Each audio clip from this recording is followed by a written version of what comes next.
Good morning everyone and welcome back to Craft Eccentricity. I hope everyone has a wonderful day today as usual, and of course I'm back with surprise creation, and as I said on yesterday's and the day before video, it's going to be surprise creation all week long. I figure that that's a good idea when you get in a haul, that basically you try to make as much of it as you can and just dedicate the week to it. Otherwise you can sort of like choose one or two, and I know that it's nice to see different designers each day, but I think if somebody sent you a lot of dies and you're not really making them, then I think it's a little bit unfair, and I think the viewers think it's unfair too. So anyway, today I've done my stained glass Christmas tree, I've done my little cupcake mini album, I've done the candy jar, but I've used my resin sweeties that I showed to you on Friday that I made. These are the jelly beans, and I will be showing you how to do those. So this one will be made again. I've also used the surprise creation curved edge square. So, you know, if you're cutting squares and you haven't got a corner rounder, then it's nice to have a set like that that's doing it for you already. And I've also used the wavy edge or scallop edge slimline die. The measurements for these were done on Monday, and I've also used my gingerbread die.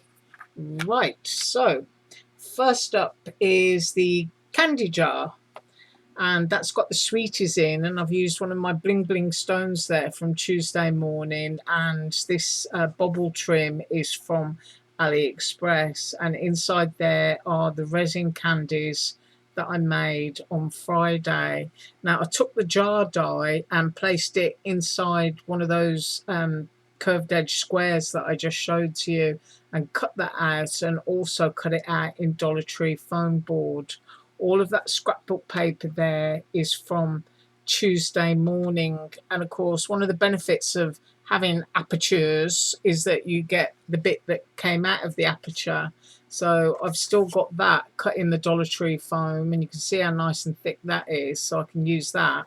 And I've also got this that I could use as a tag if I wanted to, and just pop another label and lid onto there. Right, so that is the candy jar. Next up is the stained glass tray, and with that I've used gold foil and laid it onto acetate, and I used my alcohol inks and kind of tried to stay within the boundaries, because even though my camera's not showing it true, this is more of a green than a yellow. So we've had some weird weather the past few days and an awful lot of rain. And I've also used the cranberry and sailboat blue, and then I flipped it over and I stamped it with a poinsettia background stamp from Aliexpress. Now this is a 5-inch square.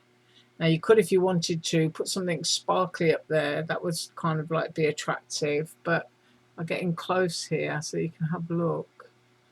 I just think that's lovely. It looks just like stained glass, and it's placed onto white cardstock at the back so that you can see all of that colour and all of that design. And of course, if you wanted to, again, you can just piece these back in like a patchwork quilt and use up scraps of paper in all kinds of colours. And this would even look lovely just cut in pink and pale green and done like that. So that's the way I've done it, stained glass effect. So that's the stained glass tree. Next up is the little mini cupcake album, and here it is. I've used a little abalone string tassel there, and this blue ribbon is from Aliexpress. I've used my tiny little rhombus sequins. I find these are the best actually, if I get in close there, for doing cupcake sprinkles and sprinkles on donuts and cakes, because they're so tiny and you get so many, of course. These are 2 bags that I got from the same store, not opened yet. Those are plum blossoms, and I quite like those because they're flowers, but they also look like snowflakes, so I can pick bits out. But these are the mini rhombus, and as I said, I just think they make great little sprinkles for cupcakes and donuts. And this is a 30-gram bag, and it's less than $2, so it's a really, really good buy.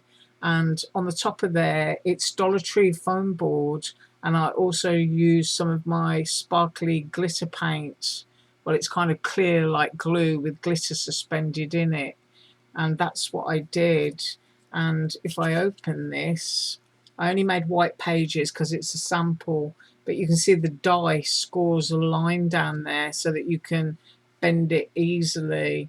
And like I said on Monday, I wanted my cupcake more cloud shaped so that I can do the inside pages and use this to cut photos out so that I've got a nice group shot. Because if it was like a pointy cupcake, you would get less of an image in there if you wanted to use photographs. So that is the little mini cupcake album, and that's what it looks like on the back. I just thread my ribbon through and then tie it around in a bow. Right, next up, last but not leasty, is gingerbread, and that's on that scallop slimline die. So let's get close up there.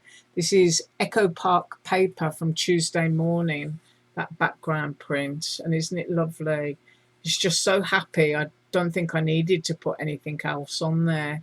A little bit of baker's twine, cut in Joann's paper, including the red, and just a little bit of white gel pen there. There it is. It's always at my side. It's glued permanently to my hand, I think. And just highlighted the hearts and the eyes. And then you've got the little bit of icing. And of course, gingerbread, you can do them whatever colour you want.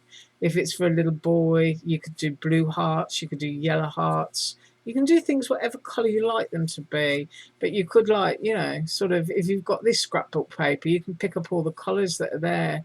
So you could absolutely have little yellow hearts, because it's all one of those nice things about having multicolored background papers is you can basically chuck whatever you want on top. It's just going to complement really, really nicely.